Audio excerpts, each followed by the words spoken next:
This is the Race Communiqué with Luke Durbridge, Tom Southam, and me, Mitch Docker. Brought to you exclusively by Training Peaks and our friends at MAP. Morning, boys. Yeah, nice of you to wake me up at 5 this morning to I guess do a recording. Here we are. I'm back in Australia. I'm having a little nightcap before I go to bed. I'm having a coffee. That's why I look like death warmed up.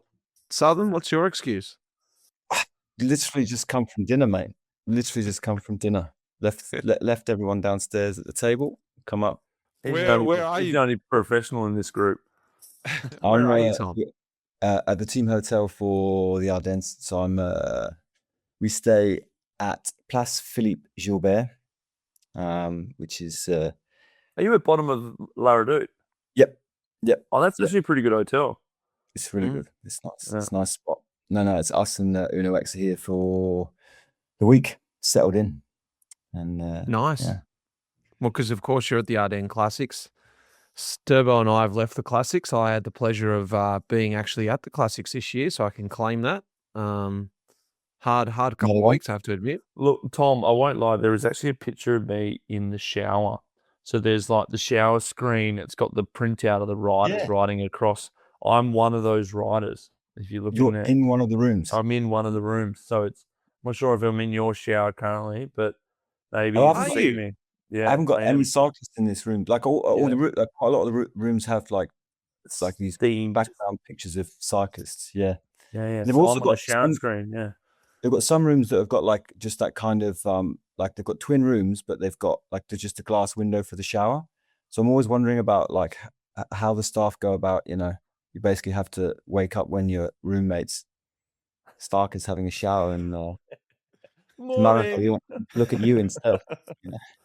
Morning. All right, boys. Sorry. Let's get this show up and running. This is the Race Communiqué, brought to you by Life in the Peloton and MAP. But of course, this is our exclusive partner here at the Race Communiqué is Training Peaks.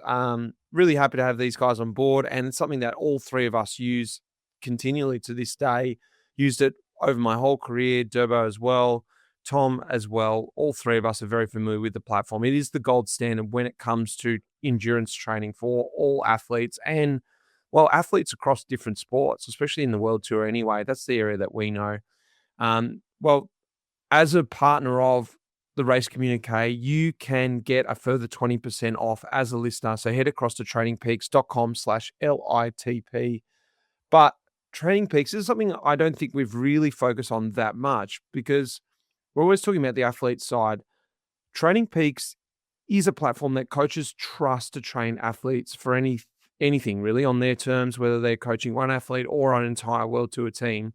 They can oversee the athletes all in one place, but they also get to interact with their data analysis, plus, their comment. We talked about the comments as well. This is the best part. It's this one hub where the coaches can see everything and they can really monitor all the athletes in one place.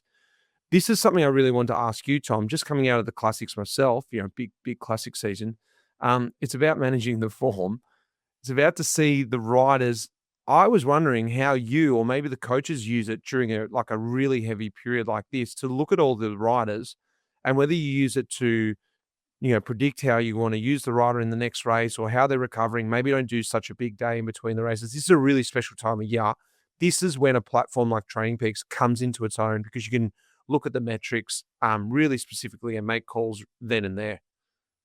I mean, like the demands of these races are so high and they come so quickly, like one after the other, that it's like it's a super intense time. So obviously having more information is much more valuable. It can be really useful when you see, when you do a lot of these races and you have riders who aren't necessarily finishing or they do their job and they've stopped, you can see exactly what they've done and exactly what they need to recover. And then the leaders, like how deep they've gone, how long, how best we're going to manage them over the next couple of days before we've got Flesh on Wednesday. So, I mean, like we're all on it all morning, kind of checking out from yesterday, Amstel Gold, what that cost the boys that are here, making sure everyone's ticking along all right. And it's, super useful tool. the more stressful the period, the more you can see what's happening, like really happening, bigger difference you can make. So yeah, because you can cut through. Yeah, I imagine you can cut through the noise. You know, you can hear comments on the bus, take that on board, but they're emotional, and you see that. But then you can put it in with a combination of the data and the real comments back on the platform. Exactly, and like you can use it as a reference point for a rider and say, look, like look at how you did this race and how you raced. Of course, you were tired. You were done. Especially in Amstel when you've done a million sprints, right, or not. That could be the difference in Amstel between having fresh legs at the end, and yeah, very valuable. I don't know if I missed it, but there was maybe also bringing a rider in that wasn't initially in for the Ardennes, seeing them and seeing how you can bring them in, because they might be training well at home, and you've got a sick rider, and you're like, okay, well, actually these guys have been ticking some boxes at home. Maybe he's had a rest period, or he's been sick, etc. You bring him in. He's been injured. You're like, oh, maybe he's actually tracking a lot better than he initially was. Let's bring him over for, like you said, if you're running short. Yeah, it's the first thing we check. We know we had to do that with multiple riders. It's the first thing you check. Is this guy like actually going to be able to do the part of the race that we need him to do? Because you also want to bring the best person that you can for the race within the constraints of what you have as a team. So. Well, that's the thing. Like, any other sport, they're looking at how they're playing, how they're training, when they get to see them training. It's a very unique sport. We're all training away on our own, and we're expected to come to the races. There's a lot of trust involved. But now with Training Peaks, especially over the last 20 years anyway, it's changed the way the teams have been selecting riders and preparing their teams. And look, fast forward things in the last 5 years, you guys are going insanely fast, and everyone's arriving at the race ready to go super sharp. So, look, guys, head over across to trainingpeaks.com to get a further 20% off your premium subscription. That's going to have Training Peaks Virtual all included into that. Well worth it. Working with your coach. Well, look, if you're an aspiring coach, this is where you start. If you don't have Training Peaks, you're pretty much, flailing in the wind. In the dark ages. You're in the dark ages. Exactly. Old school training. Yeah. But when we get Durbo back, here he is. He's on holidays. But he's not on the full holiday yet. But Durbo, big announcement. Here he goes. He's coming over the other side. I'm done, yeah. He's I'll be done. outside the pillow. Finish. You've decided to hang the wheels up. I have, yeah. You sort of hit me up the night after Roubaix after a few beers, and the next minute just told the world. So, no, it's all, Love it. It's all done. No, I'm happy about it. All good. Looking forward to coming over the other side, Mitch, and we'll be two fans trying to ask Norm about what's like on the other side, Be looking at my 20 CTL on Training Peaks. I doubt that. I doubt you'll never be able to get down as low as us. Nah. That's your challenge. Well, what's your last race? Do you know where you're going to go to? The Nationals. I'm going to go next year to the Nationals. Yeah. International. Yeah. Gonna go to Perth, finish at home, and then wrap it up there. So yeah, I was thinking back into the season there was nothing really jumping out at me that I'd like to finish. You want to finish at China, do you? Yeah, I'd finish the Classics, you maybe finish at the Tour, but after the Tour finishes, it's sort of like, next minute I'm finishing in Friesland. Well, Mitch went and got Roubaix moved so he could finish. You got Roubaix moved to October just so he could retire at the right time of year. He wouldn't have to train for the next 4 months, the next season. I mean, that was good. That was a dream. I didn't even have to finish it. Just right to the... Did a good job there. So Don wasn't too happy after he moved the race and everything. He's like, mate, you could have at least got to the velodrome.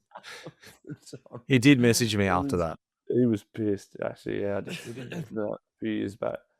How does it feel now that the dust has settled, Durbo, after the announcement? Look, I know you've probably been thinking about it for a while, and maybe within your family and everyone, the close friends, they would have known for a while. But to put it out there is something different. You can't go back now.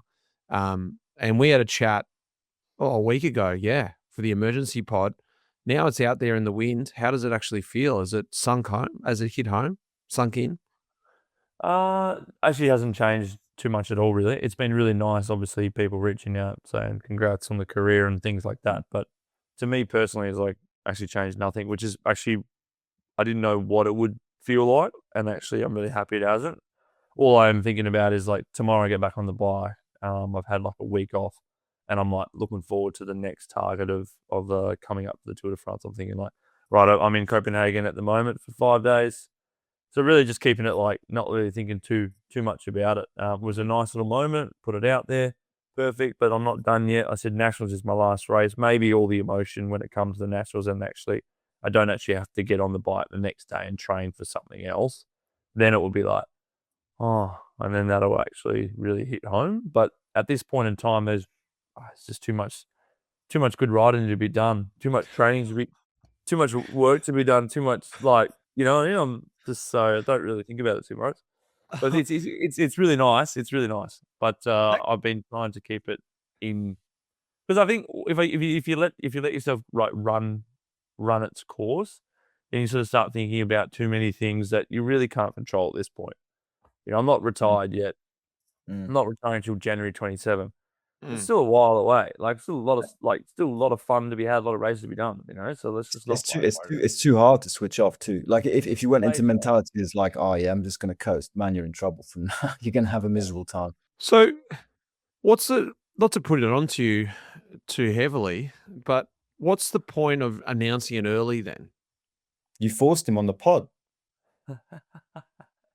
No, so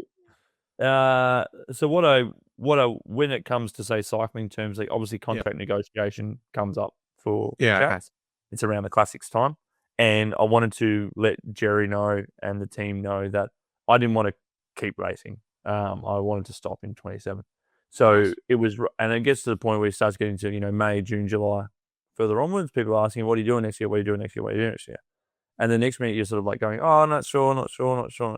And then potentially also the opportunities for what you want to do the next year. You're also be like, I'm not sure. Then all of a sudden you're like, September rolls or maybe August rolls around. You're like, I want to retire now. Hey, can I, I'm not sure what you want to do. Maybe you want to be a director. Maybe you want to work with a brand. You want to be an ambassador. You want to do some commentary. Like all these things. You're like, well, you could have asked me back then in May or June if you knew, something like that. So I was like, okay. I mentioned it to the team. Team's like, hey, you've always loved Roubaix, you've always loved the Classics. Let's just put it out there, And then, obviously, clearly, I already personally knew in December, so it hasn't really changed how I've raced. Like I've had like pretty solid start to the year, doing my job, things like that. So they're obviously seeing like me saying I'm retiring or not is not necessarily changing how I'm racing. So let's just put it out there now and just now crack on with it. I think that's how it is. I notice you just assume you'll be on the pod next year. That's true. I think that's the only reason I'm here, isn't it? I started to realize like I'm only here because I'm inside the Peloton, I get it. Fair enough. And those private meetings will continually be private, and there'll be a private pod too, won't it? We don't need two hanger-oners like me, Yeah, that's fair. Surely you're going to be in the team called Durbo. Come on, mate. Yeah. Surely. Yeah. Oh, look, I can there's see been you a massive. Yeah, that's actually true. Well, me and Tom have this E-Wars. You're not gonna be in a team car, Durbo. You're shutting that down. Is that what you're saying? No, I didn't say never, but no, Okay. not at this point. Yeah, all the teams out there, if it's the right team, you'll drive. Yeah, I'll drive. Been a massive month of racing, boys. So I keep cutting you off, Southam. What did you say? So he has to have an electric car as part of his contract. He loves them. Yeah. He loves it when I sneak up with him on him. I can't wait. E-Prius next to the Cadillac. That's gonna be great. E-Wars.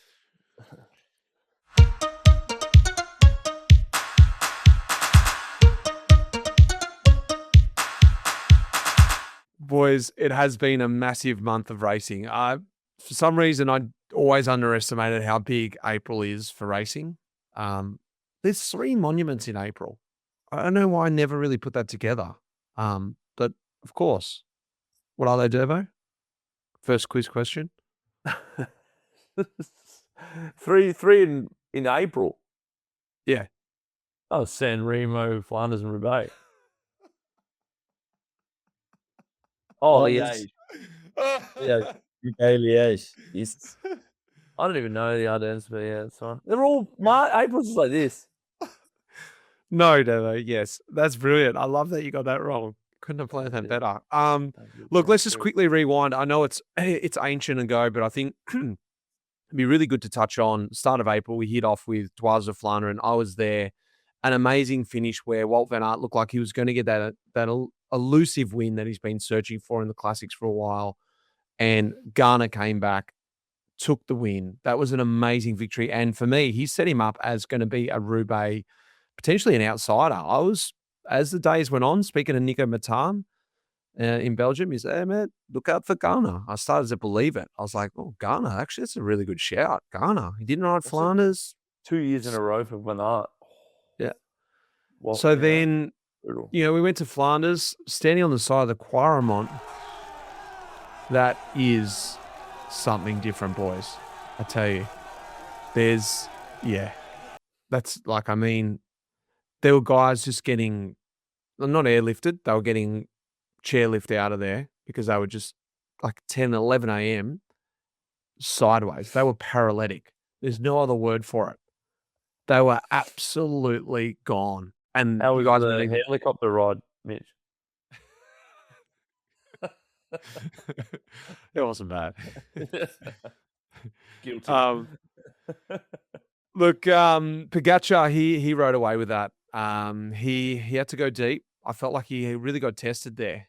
And, he really got tested by Mathieu van der Poel, and he got the victory. But like I said, it looked like he really went to his limits there to get the victory there. But look, in between all of that, I was down at Durbridge too, a race that I had even forgotten that I'd ridden.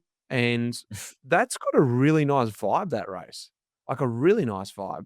I really had shit canned that race. I don't know why, but you get to the finish in Schulte. I think I'm going to get killed for the pronunciation of that name.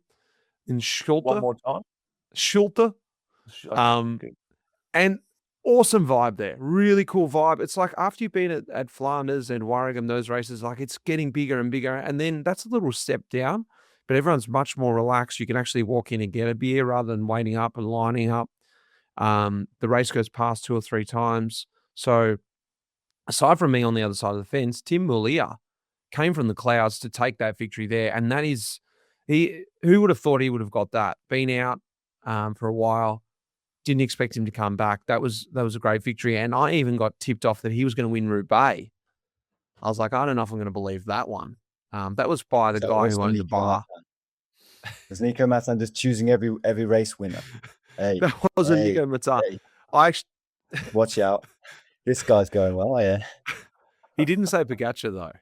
That was I was actually by the guy who owned the bar underneath where I was staying. And I said to him, look, if Mullier wins, I'll come back and buy you a beer. So he did win, so I was safe there. But in between all that was the Basque country. Southam, I didn't really get myself across this, but your article on our Substack was a fantastic wrap-up. Get across and read that, everyone. If you're not subscribed, check that out. You can go across and read that. Tom's report on Basque country was pretty much about the dominance of Paul Seixas. It felt like the race, I'm not going to take the words out of your mouth, Tom. I'm more or less paraphrasing what you said, but the race was made for him. He dominated, took the jersey from stage 1, took 3 stages, GC, mountains, points, youngest ever winner at 19, the first French winner since Christophe Moreau back in 2007, 2 minutes 30 in front of Lipowitz, his first World Tour victory. I think it always gets brushed aside, but it's a race that I'm always really intrigued about just because of how gnarly and hard it is. But Southam, I'm not going to try and say too much about it because you were there. Give us a little quick wrap up of that race. It's a funny race because there's not many races where every stage is basically the same, right? So, it's all that. There's no like Queen stage. I mean, there's one stage that's just got like a ton more climbing than everything else. But by then the race was already decided. I mean, every day is super hard. There's no sprinters there because there's no chance that it's going to be like, I think Caleb went last year and won the first stage and then immediately went home. But there's just no chance of that. Obviously a long-standing race, a great race, but like very, very demanding. And I think if you went there not quite in shape, you would be in big, big trouble. I mean, like the break was taking 80 Ks to go on those roads, which are just constant up and down. And but the crazy thing was, when it goes like that for 2 hours, you expect there to be 60 riders dropped, and then they're going to come back when the peloton stops. No one's dropped. So it's like no one was dropped yet, and they just weren't stopping. So it's like the guys at the back weren't that much slower. And then eventually the brakes would go, but because Seixas was leading by so much, it's like a transition stages in the Tour when everybody has to be there. So there's 35 rider breaks, there's 40 rider breaks. Nothing's ever quite right. And we ended up with, pretty good racing, but always pretty small gaps, pretty intense. And then some really super hard days in there. And I mean, you've seen the results. Seixas was head and shoulders above. So, yeah. I can't believe that. It very much was like a midweek of a Grand Tour, sort of like maybe like a Giro or a Vuelta, where like the break is like winning consistently because you've got such a dominant GC guy who's just like, Sky days where they're like, let the big break go. Yep. We've got GC wrapped up. Doesn't matter about the stage. But you never really see that in like a 1 week stage race very often. Like not like you said every single day. Not very often you turn on and you see a 30-man break other than a Grand Tour these days. Yeah. Like very rarely. I mean, I think after 2 stages, 15th on GC was at 6 minutes. So that means that every single rider outside the top 15 can go down the road if Decathlon want to play it that way. Sure. So that's a lot of entire teams that want to go into the break. And it's interesting for me, like you said, Durbo there, to compare them to Sky, but let's think of AG2R back in the day. And we've already spoken about that transition. Everyone's aware of the transition. I spoke to Luke Rowe at the start of Flanders about where the team's at in terms of the classics. And he even admitted back in the day, you weren't looking at AG2R to do anything in the racing, maybe get a top 3 in the top 10, 8th, 9th, and 10th, all sprinting against each other. But not to be dominant, controlling the race. And in the classics, they were that way. But in Basque country, it's interesting to hear how they went about that with a GC rider. I mean, the first day they had the jersey, they made a mistake pretty early on. I mean, it wasn't on TV, but they basically eventually a 4-man move went. And then they got so excited riding, because I don't think they had to defend, that they basically rode this break so close that 2 proper riders jumped across to it. And then they had 6 riders to deal with. And then it was like, that's where you see the lack of experience, and that's where you see they would come undone because they've got stuff to learn. The wet day as well, when they probably didn't need to ride as hard, and then end up launching, and then Seixas just kicks off by himself solo, which was actually just completely stupid. But you can understand a 19-year-old thinking I'm just going to ride across here, but it was like pissing rain, 60, 70k to go. Never gets there. Then, but also if you think about your team's still got to ride behind, because if you double puncture, car's not there, who's going to help you? Honestly, it's it is like that. Who's double puncturing ever? Yeah, but in terms of if you've literally got the lead of the race, you can't. Yeah, I know. That was such an extreme example, though. You could have said if you crash. If he crashes, okay. If he triple punctures, so punctures one, it's a Shimano. If his jockey wheel falls off, and then his saddlebag is not on, and he doesn't have or it could be like a Vanderpoel in the forest at Arenberg with the pedals. Well, let's speak about that, because Roubaix, the second of the 3 monuments in April, Van Aert. I honestly, Van Aert and Pogačar going to the line, I was pretty torn. I was standing with a whole bunch of Belgies. I was with my fan club on Carrefour de l'Arc, so I was rolled into the Van Aert. And my heart, I've said this, as I said to you at the pod, my heart wanted Van Aert, but I was also pretty keen to see Pogačar win, because I was on board of the 5 monuments this year in the world champ jersey. This is something that will never probably happen ever again. So I was really torn. But when Van Aert hit out over the top of Pog on the track, I'm even getting now, it was like goosebumps. It's like, oh shit. I just the underdog. It was the underdog in me, wanted him to win. It was crazy. I couldn't imagine watching it any other way on a laptop underneath a Jupiler umbrella inside a baby's cradle that goes on the back of a bike with about 25 Belgies and a couple other people that jumped in. Yeah. And just the celebration was electric. I thought it was interesting. I grabbed some post-line quotes from Van Aert, which he said here. Honestly, there is no more beautiful way than coming to the line with the world champion. He's such a true champion, and he gave me such a hard time. Beating him in the sprint, mano a mano, is something really special for me. And on the flip side, Pogačar said, this is the most difficult. He was asked the question, will he be coming back? Is this the most difficult one? And he said, 2 weeks ago, I would have said San Remo, but coming second here again, I think it's my second time here.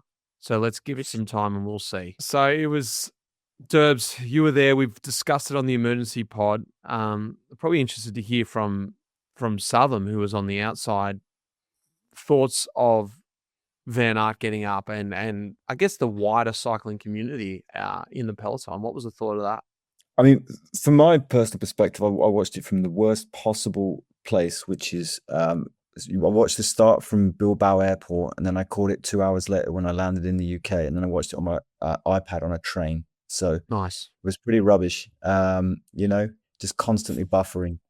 But like, I was a little bit on the Five Monuments thing, but I think seeing the reaction afterwards of you do have to go into it and be like, oh, this guy he's earned this win, and I don't think anybody didn't want him to have it, and I was personally I was blown away by the first thing on his mind was a teammate from 2018. Still, it's just like that is. I mean, for that to be the first thing after all of that time, on your mind is like from a completely different team, from a completely different time. And he's become a huge star since then. And he could have completely forgotten all about, or just put that to the back of his mind, but he didn't. It was in the forefront. And then I thought it was great. I thought it was really, really, it was good. That's a really good point, Tom. Like, I think that really hit me hard too. It was like he pointed to the sky. He explained what his salute was about. He remembered the family's name. He remembered, the parents, everyone that was involved. Like, it was, the class of the guy was immense. That was immense. Actually, like you said, obviously, no one forgets those moments.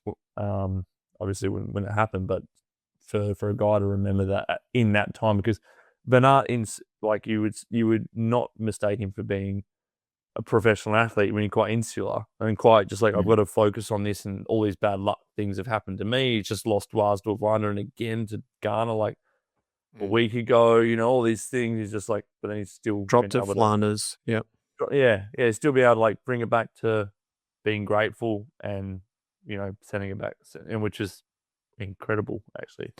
So I found interesting as well. He came into that velodrome. The question was asked, were you feeling the pressure coming to the, around the laps and, coming into the sprint, that type of thing? And he said, the hardest bit was getting to the velodrome. I almost got dropped a few times when, Poggy was sending the Hail Marys. And he said, but once I got to the velodrome, I'd done it so many times in my mind that I knew exactly where I was going to go, and I just stuck to my plan. And I'm thinking, yeah, we've all done that. We've all gone, if I ever got to the velodrome, this is where I'd go. But in that moment, are you remembering that? I probably wouldn't have. I would have just got caught up in the moment and gone, I'll just sit in his wheel and what am I doing? And then afterwards gone, why didn't I just do what I always thought I should have done? But I love that he had the clarity of like, I'm going to hit out down the back straight or whatever he must have thought. And when he punched, no one was getting around him that day. Like you could feel it. It was crazy. Do you remember one Margarate's story about San Sebastian, which he lost? So No. One of our directors, he grew up like at the foot of the Escobel in San Sebastian, and he grew up his whole life watching San Sebastian Classic. And eventually he got to the finish with one other rider. And he said, like, in his mind, he had pictured this moment for his entire life. And he completely fucked up the sprint. He went way too early, and he doesn't understand how he got it so wrong, because it was like the opposite of what happened to Van Aert. It's like he's like, yep, everything had gone perfect. I could see exactly what I had to do. You come down, there was like a little chicane, but from the chicane it's like 400 meters, and he launches like before the chicane, and the guy just comes off his wheel, and even he couldn't believe he shouldn't have lost the sprint. So yeah, you actually still have to get it right when you get there. That's what I mean. That's what I loved about his comments. Like, how did you have that cool, calm, collected thought? And you could see it in his sprint. He waited, and Pogačar took him up the track and back down. And yeah, But like he's Van Aert has won like so many races, but Van Aert has been second in so many races too. So he has like, probably out of like when we're dreaming about going to the velodrome, we've had like this situation never happened, or maybe happened once or twice before. But these situations, like not necessarily just the velodrome, but like running second in a bike race, Van Aert has done many a times. You know what I mean? So yeah, I was able to run from Carrefour to Lab to get to the velodrome in time for the finish of the women's, and things went up another notch. Did you guys seen the finish? How far is that? When I say run, I drove. I drove, you wallies. Francesca Koch, 25. they came in, Pauline Provon-Ferrot, she got back on, Marianne Vos was there. So they had 2 from Visma. Francesca was there, and she should have got outnumbered. And I don't believe she thought she should have won it. But again, Roubaix, it's just such a different sprint. And that sprint it just went again, like up another notch. So I was very much against the women being on the same day as the men. I spoke to some women from the women's team the day before, and they were sort of like, yeah, we were pretty happy with having our own day. We liked it. And I was like, I loved it too. As a rider, you got to watch the whole race the day before, and really build up the atmosphere and having their own day.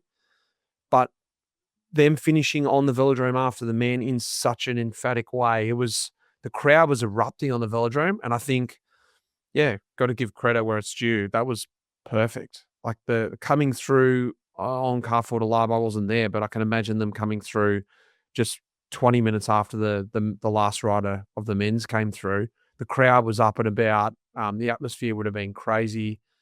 Durbs, can you just the running? They would have seen me running next to them, which obviously they would have loved. Oh, can I get a grab? Can I get a grab? Just a quick grab. Oh, sorry, I'll get you in a minute. Good luck in the sprint. I'll see you at the velodrome. What was it like going through the crowd on Carrefour? Tell everyone what it's like. Did you hear me? Yeah, I heard you. It's mental. It's actually mental. I mean, Carrefour's like a sword blade. So it's like just one cobble in front of the other that you can ride the hump on. Like every other one's like 2 or 3 that you can sort of ride in the middle. But this one is just like, it is like a sword blade. And you would literally just try to concentrate as much as possible. But you understand that the crowd sort of like, the favourites have gone past. So, you know, obviously you're not with that sort of same intensity, but they're almost a few beers more because they're 20 minutes after when you've come through. So, yeah, no, it was awesome. It was really, really cool. You just want to get off them, but I think it's the only thing that keeps you going as well, because it's just like the wall of noise. And the thing is with Roubaix is that it's crazy to still think how many fans there is on every single sector, and you only do every single sector once. Like in Flanders, you do Quaremont 3 times, so you can understand why it just is so intense.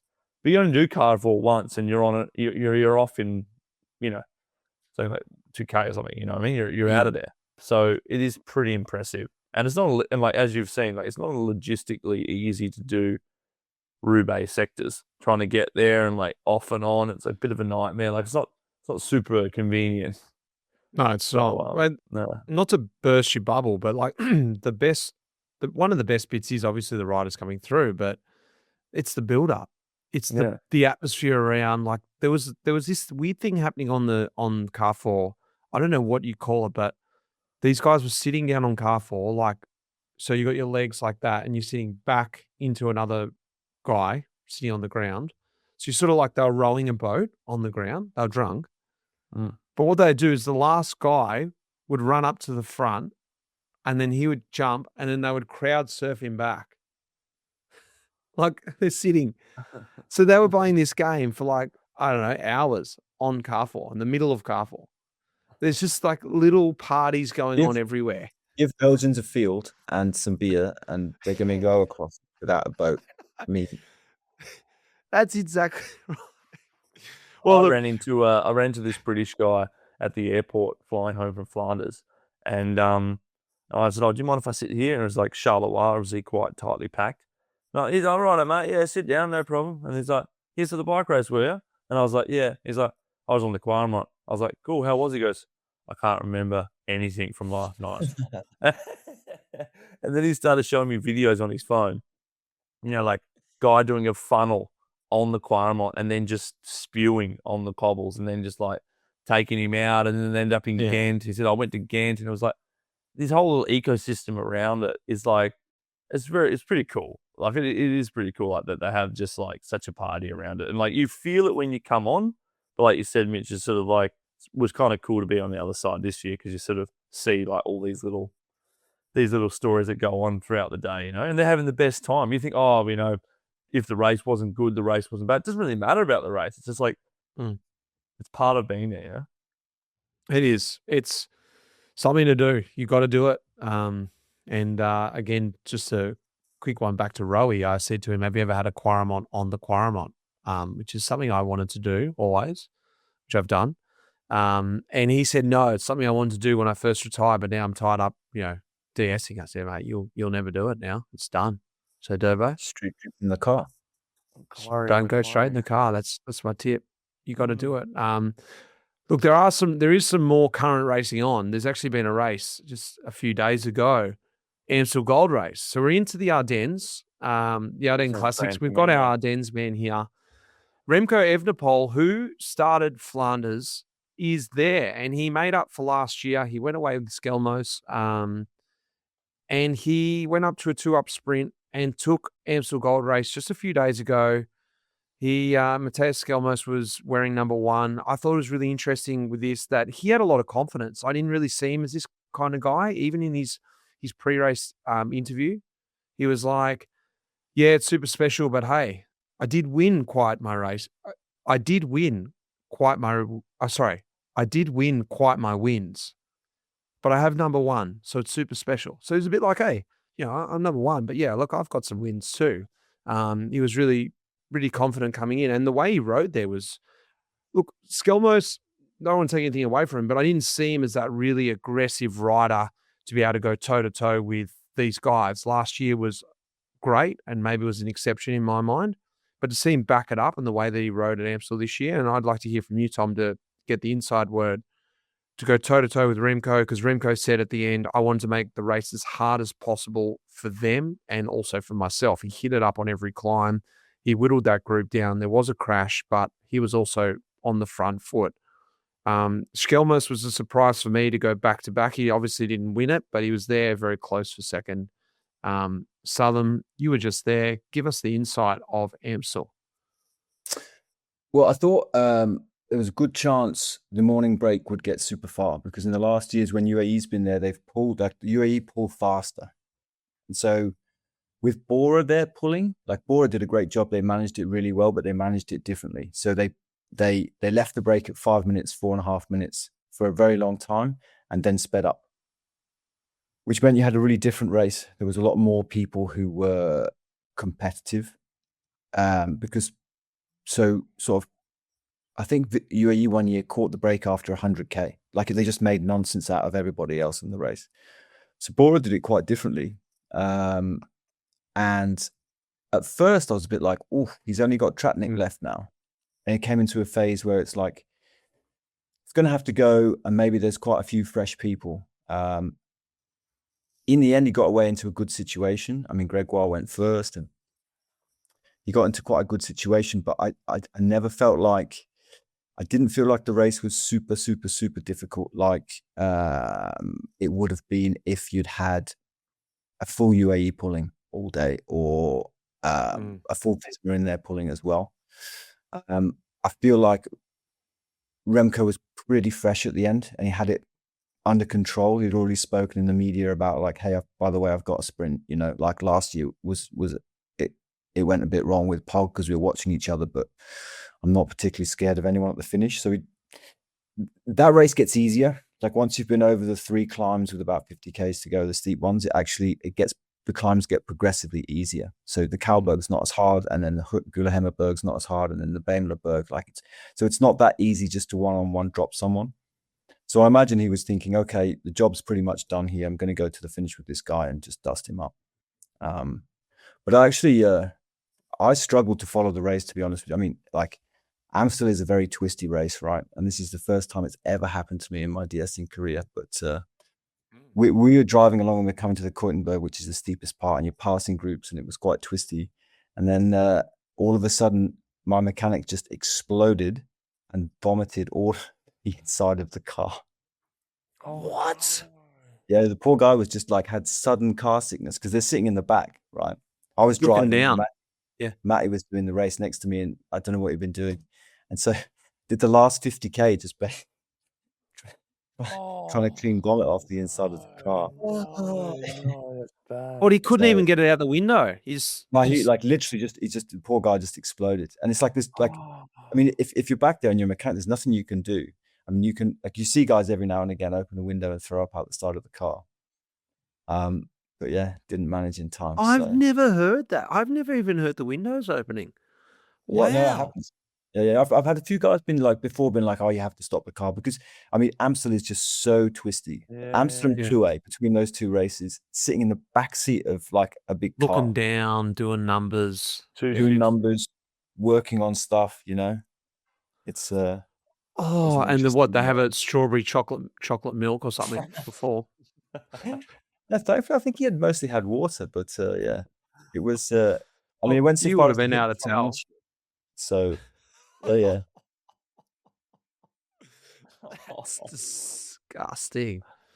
Anyway, from what I saw from Amstel was, I did notice that Bora tried to like boss the race in a way. Like, I'm not saying like they sort of did this sort of type of UAE style. Like they were really like wouldn't let anyone take over the front. Like it was just like anyone who came up beside them, they were just like drilling it into the corner, making sure Remco was always third wheel.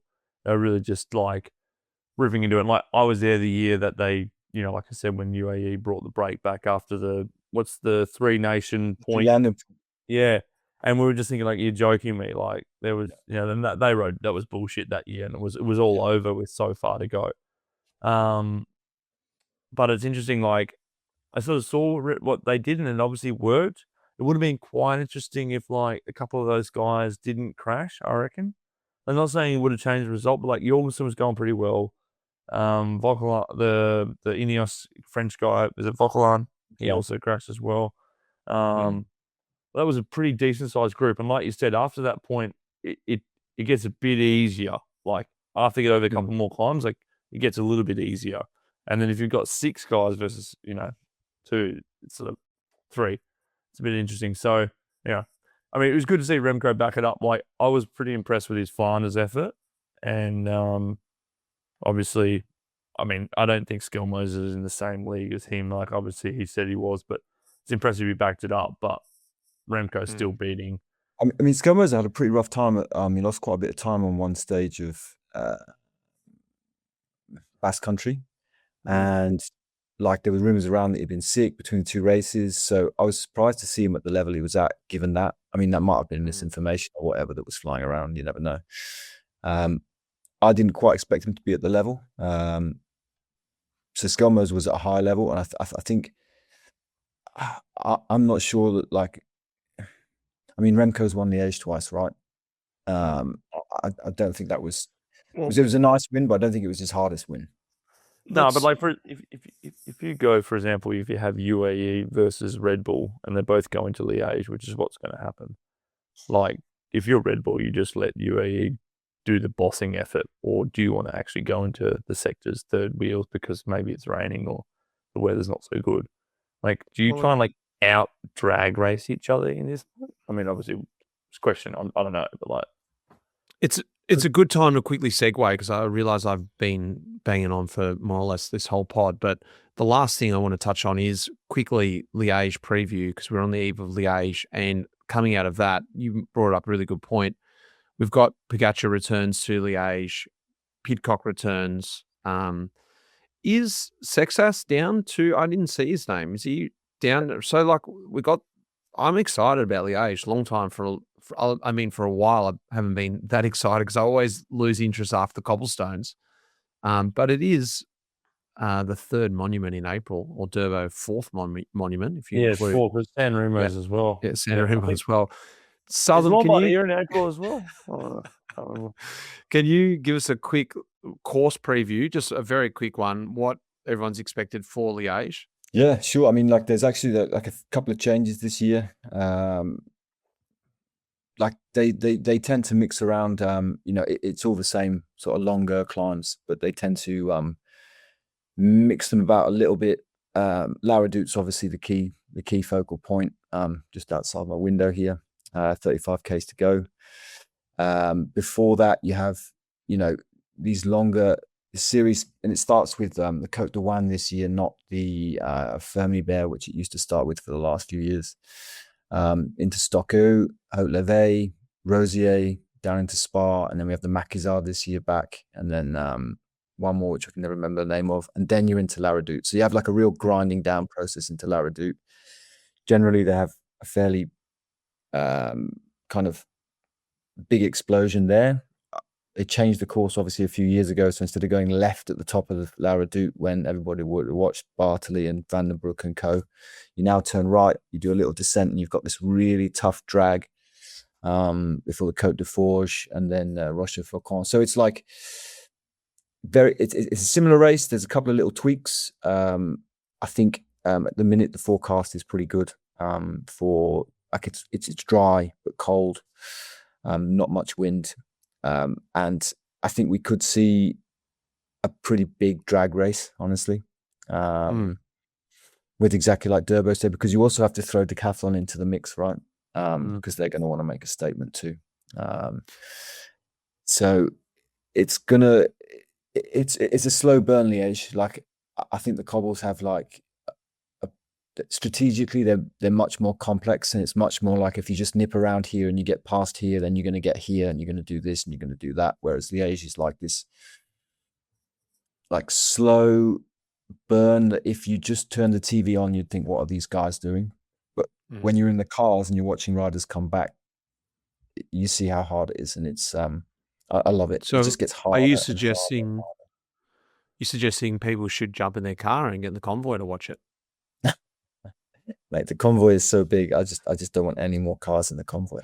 You do notice though these races that like they're dropped before they know you're dropped. Like the Peloton, you zoom into the helicopter shot, and it's like, oh, it's still a pretty big group. But in the end of the day, like all it takes is like one descent or like one more climb. That all of a sudden it's like bang, it's like 20 guys. It's like it's changed because, like, I mean, in years past, we used to be able to go, okay, right, send someone on the Rosier or Haute-Levée, and they'll get maybe over La Redoute. And now the bunch is too fast to even do that. Like the moving speed is like nobody gets away, and the reason is they're just pushing and pushing. It's like Novak, and it was whoever else just pulling and pulling and pulling, and Tratnik's going to do it.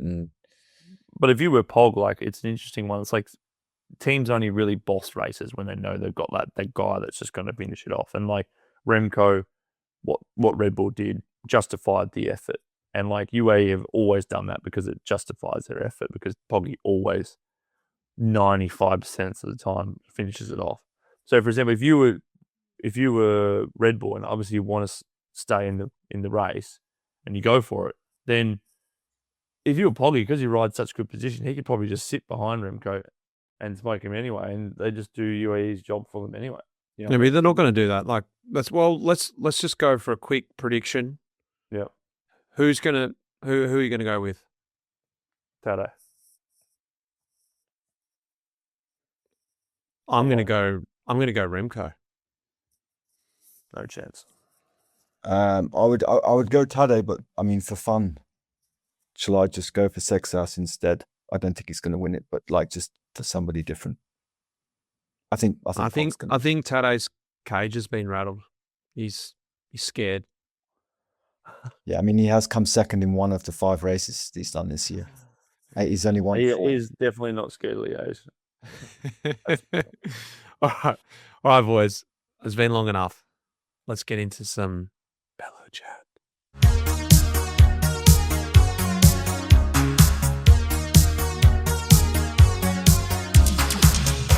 50 minutes on your segment. Cheers, Mitch.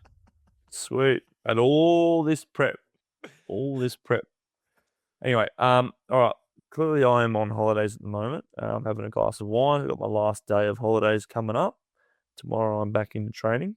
I've had 4 or 5 days off, so I thought I would just sort of maybe talk about some of the refresh mentality. Done your classics, you've had a big block. How do you sort of break or like bookend the season of the start of the season to then reset? I think it's one of those important things that I think guys sometimes get it wrong because they don't actually call it. They don't have that week off. They don't have those couple of days easy.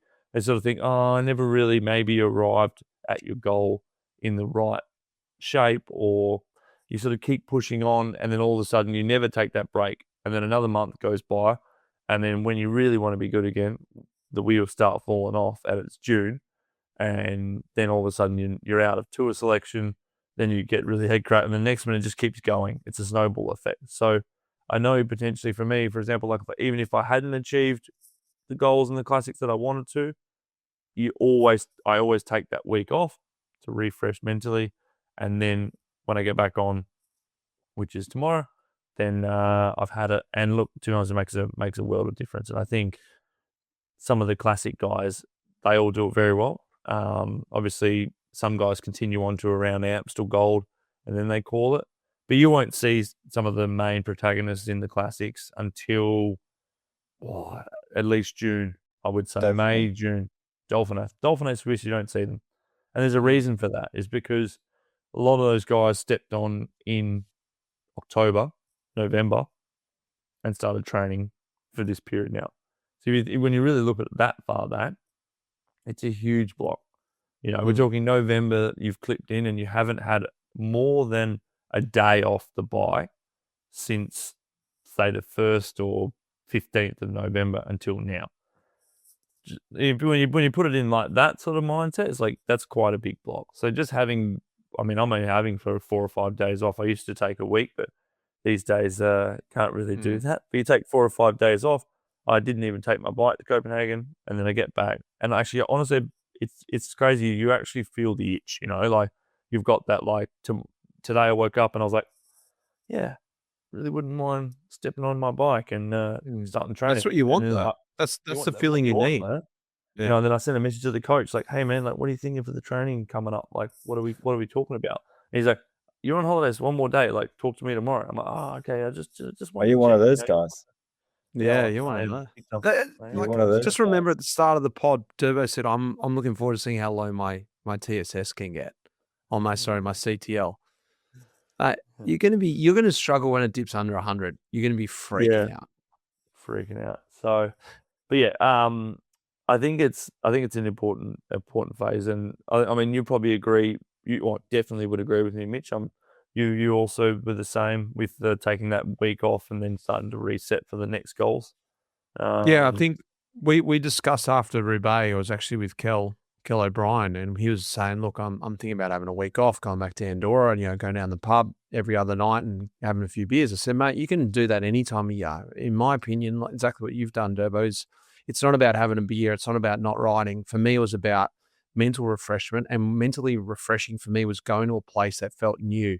So I was able to sometimes go to the US and then kickstart my training block over there, or go to England to just get in a new environment, speak English, don't be surrounded by more cyclists. And even though you're not riding, it still felt drowning for me, and it still wear me down a little bit. So it was nice breaking out of it. And he's just been in the UK, he said. He messaged me just yesterday and said he's come back feeling $1 million. Just because you just feel like you've been out of that world. Exactly what you're doing, Durbo.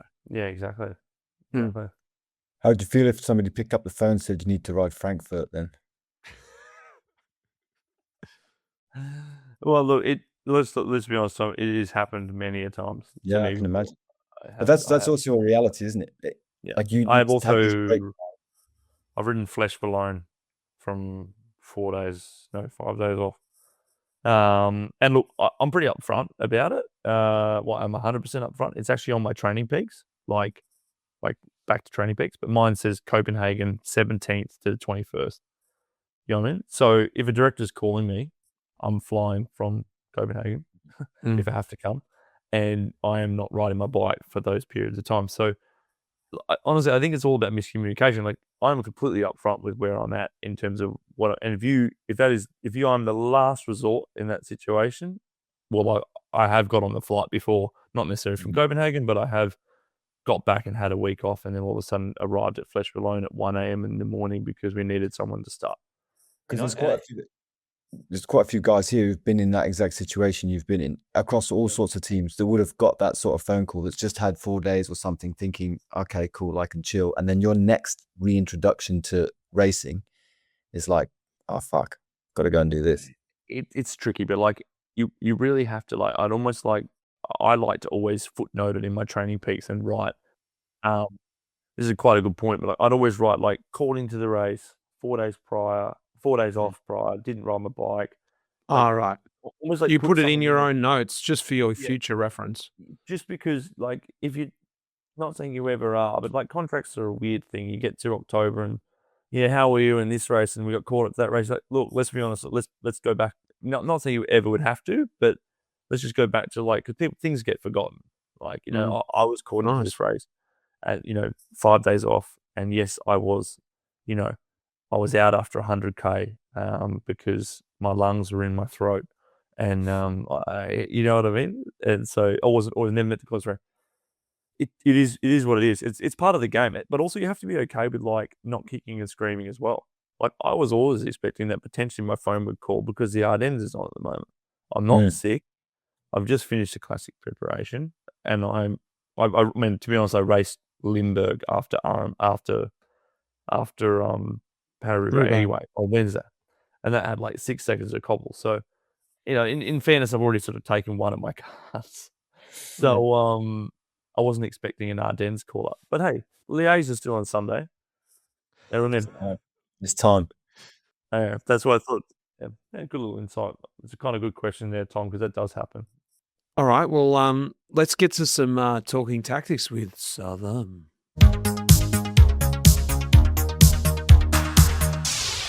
Well, I was going to talk in tactics. I was actually going to talk Remco Pog Seixas for Liège, but we've covered that a little bit, lads. I feel.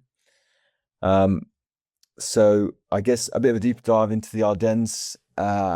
Who else is going to be outsiders there? What else other people are going to do? I'm really interested to see on Sunday about the morning breakaway. If anybody tries to do something clever with the morning breakaway, we've seen it a few years where we've got to Lombardy and everybody's got like sick of Pog just basically rolling them and then stacking like a really strong breakaway in the morning with like their second best or like second and third best riders to draw UAE out and make them work a bit harder or potentially change the situation later on in the race. But then it always gets forgotten by the time we get to this part of the year and everyone protects their riders early on. Lombardy and Liège, like different races, because the climbs are longer in Lombardy and the course changes year on year because you go different ways. But I think it'll be like really interesting to see if any teams, when we look at this on paper and we go, look, there's such clear dominant figures here. And the same thing's going to happen if people try the same thing, And what are you looking for and how do you get something out of the race? And it's not just, it's not, one team's not going to change it on their own by shoving 4 riders down the road. Like, that's not going to happen. But is there a scenario where, teams want to do something different? Well, you mean two teams talk to each other? Not so much that, but like you would, because when we did Lombardy in 2024 or something, every team tried it. Every single team, without like there being a big conspiracy. It was just like, this is the tactic that's going to potentially unseat Pog. And in the end, he just rode past everyone on the final climb anyway, but the break was still away with 15 riders in it. And it's more like it's whether there's some sort of mass recognition to approach things differently. Because on this course, it's so hard. It's like, well, what else happens? You know what I mean? Well, yeah, like I think it still goes back to the original conversation you wanted to have. Pog v Remco v Seixas. Like these guys, those two, no disrespect to them, but I believe if they go mano a mano with him, with Pogačar, they're going to lose. So they need to think a little bit, maybe not EB, but how are they going to, make the race? Like making the race harder doesn't necessarily make it better for them. It actually makes it better for Pog. So it's how do these guys, choreograph the race a little bit differently to get one up. It's almost like those two teams need to come together to beat UAE. But then which one of them is going to be, like... Well, they split it. They obviously split the win. Like, or I don't know. Like, it's an interesting tactic. Like, if you really think about like when those three guys go, it's pretty much Poggy goes, but those two on the wheel potentially. Then you have a situation where there's three up the road, and then generally you have like a group behind that is pretty much everyone else's leaders. You know what I mean? And you might have multiple in that group. It's like 20 guys or 10 guys or whatever, and and then that group pretty much stops working because it doesn't matter anymore. They're not going to win, so then they start racing for 3rd to 15th place. That's sort of what happens, and the gap just goes further and further out. Poggy and everyone's like, oh my God, he's running away. But it's like, at the end of the day, no one's chasing anymore because all you got to do is you got a group behind full of leaders or like sub leaders. And what you're saying is that, for example, if you had like I said, the second group or the second leader or even the leader of your team that potentially not even a chance of following Pogačar, if they're in the breakaway, but then Poggy comes to them and gets picked up, you get picked up by Poggy maybe for one more climb or two more climbs, then you avoid being in that group who's racing for 3rd to 15th. That's quite negative. You actually put that guy in the bike race that's actually racing for the podium. It's different. You just want to avoid being stuck in that negative group behind. So yeah, but have they used too much to be in that front group? That's also the question. That's the reason. Like those, like, I mean, you see at Roubaix, you can't, like, because it used to, like, it worked at Roubaix, right? You could go into the break and you could get there, right? Obviously, there's no climbs in Roubaix. Yeah, no, but like easier race. But like the speed they're going to roll now on the bikes in a group of 15 is a significantly less demand than it used to be 10 years ago. This race 10 years ago, you're just dreaming, because like it's an extreme example. I don't really believe in it. It's not necessarily my philosophy, but it's just like a topic that it's like, I thought, how are people going to think their way around it? What's an extreme example? You throw people down the road that are like serious cyclists, and it gets far enough that you do get that bit ahead. But yeah, I mean, it's also a long day, and it gets progressively harder and harder and harder, which is why it's completely different to Roubaix in that respect. One rider we haven't mentioned is Pidcock. Second today on his way back. That's what I mean. It's going to be difficult. I think it's going to be extremely difficult for him to be in any sort of shape. I mean, obviously he's a freak, but if we saw him, close to the podium, it would be quite a remarkable feat. I couldn't see him anywhere near those three going into Sunday. No, that's just my personal opinion. Yeah, I see him in the next bracket of like there's. I mean, everyone's a seriously good cyclist, right? But I would see him in the next bracket of guys behind those three. Honestly, coming from where he's come from. So, although statistically, Tour of the Alps, very good preparation for Liège. Last 2 years, Ciccone's come straight from Alps and Bardet before him. Both of them been on the podium.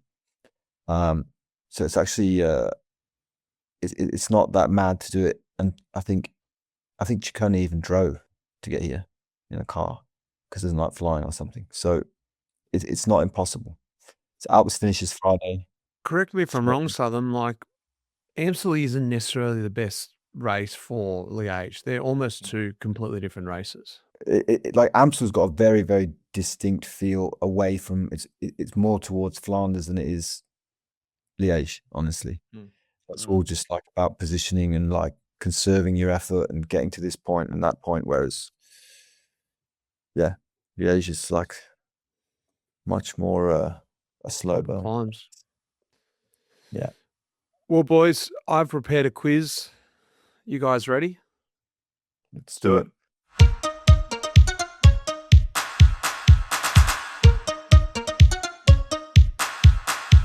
All right, boys, it's quiz time. All right. Seeing as we're talking about the 3 monuments in April, I've based it around 3 monuments. I've got 6 questions for you, and potentially if it's 3 all, I've got a bonus question. So, chime in when you know. Are you ready? Yes. Yes.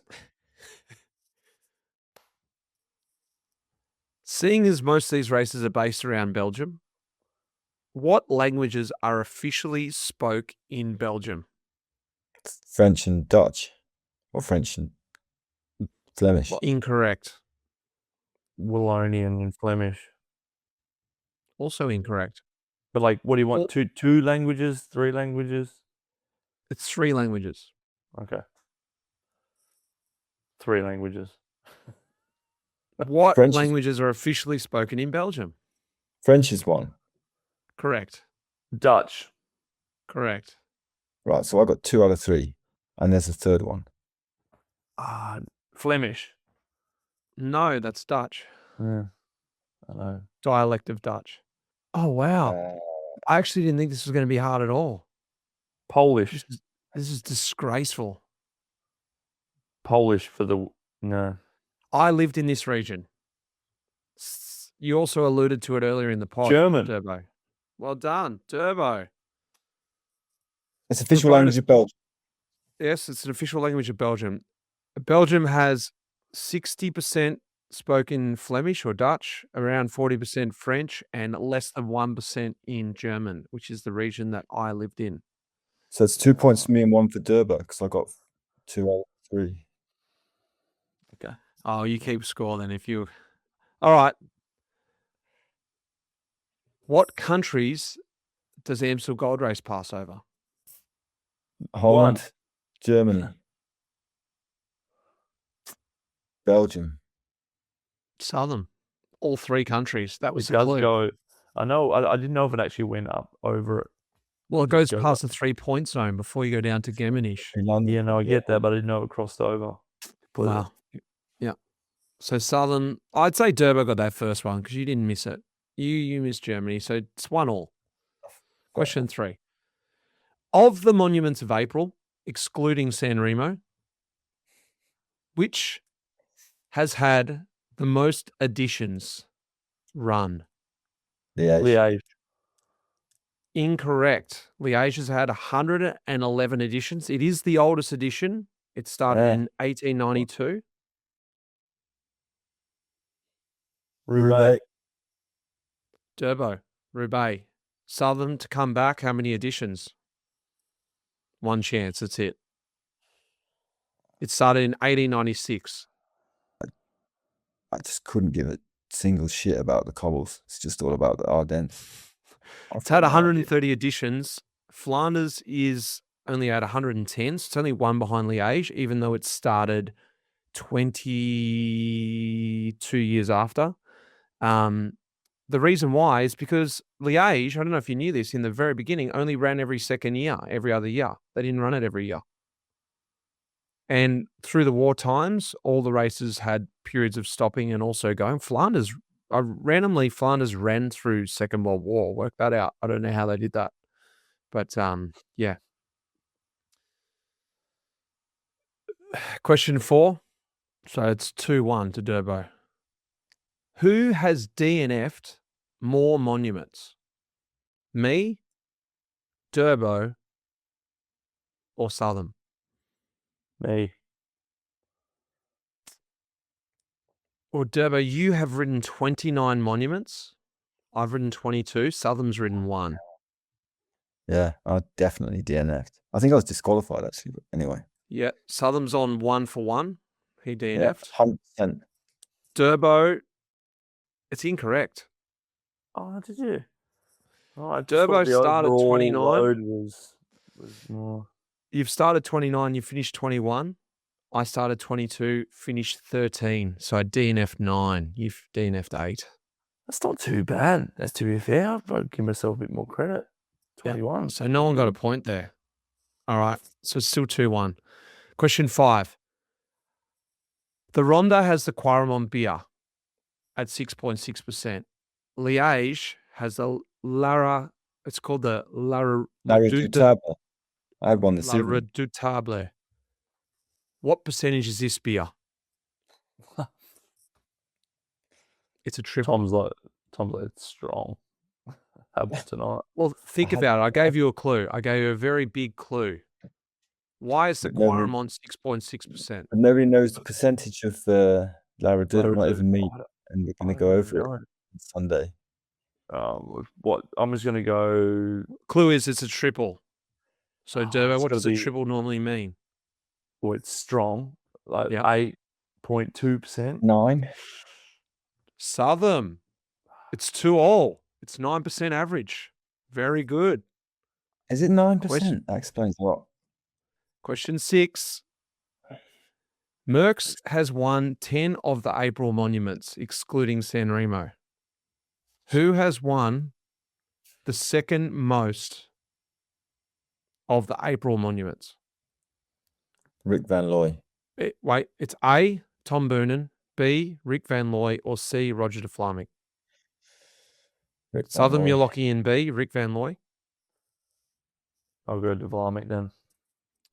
Oh, incorrect both. Why did you not choose Tomica? Is it? Tom Boonen, 7. 3 Rondas, 4 Roubaix.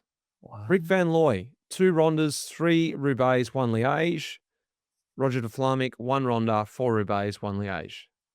Roger de Vlaeminck won them all, though. He won all 5, didn't he? Yeah, but it doesn't matter. He's still... It's pretty tight. It's a pretty good... That's pretty low. So it's only 1 off. All right, last question. This is it, the decider. Very easy, so come in quickly. Which was the longest April monument this year? Flanders, Roubaix, or Liège? Flanders. Durbo, very good. For a bonus point, do you know how long it was? Yeah, it was like 289. Well, not including neutral, it's 278.2. Yeah, with neutral. Roubaix, 258.3, and Liège, 259.5. 288.7 with neutral. Boys, well done on the monument, the April monuments. Once again, this has been a great episode, boys. Didn't expect it to be a massive one, but there's just too much to talk about in the April monuments, excluding San Remo. Oh, God damn it. It's just so bad. Boys, I'll leave you with it. Southam, thank you for your time. Durbo, on your holidays. Southam, in the middle of the Ardennes Classics, and me sitting at home drinking coffee. Boys, Nice one. speak to you See you, soon. boys. Bye. See ya.